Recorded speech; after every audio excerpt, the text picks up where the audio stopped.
Bir pokistonlik bir bola payg'ambarimiz sollallohu alayhi vasallamga o'ta muhabbatli ekanlar. Ismlari Muhammad ekan. O'sha bola kim Muhammad deb ismlar bilan zikr qilinsa, o'rnidan turarganda sallallohu alayhi ya Rasululloh deb shu narsani qalbi qo'lini ko'ksiga qo'yib payg'ambar sollallohu alayhi vasallamga salovat aytar ekan. O'sha narsani hayotiga odat qilgan ekan.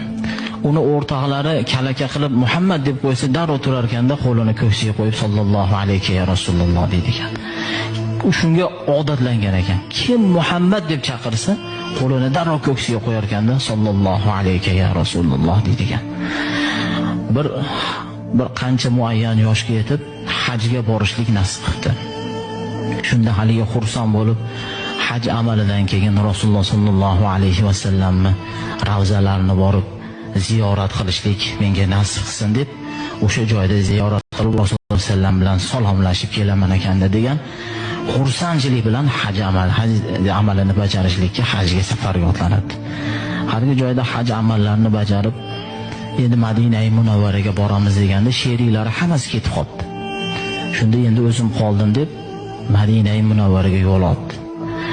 Madina-i Munavvaraga kirib kelayotganda kechasi kirib boribdi. Kirib borganda bashang kiyingan, chiroyli, xushbichon bir inson ro'paralariga chiqib, "Musofir ko'rinasiz, birodar" debdi. "Ha, musofirman. Madinaga keldingizmi?" desa, "Yo'q, Madinaga emas. Men Rasululloh sallallohu alayhi vasallamni ravzalarini ziyorat qilib, u zot bilan ko'rishlik uchun keldim" debdi.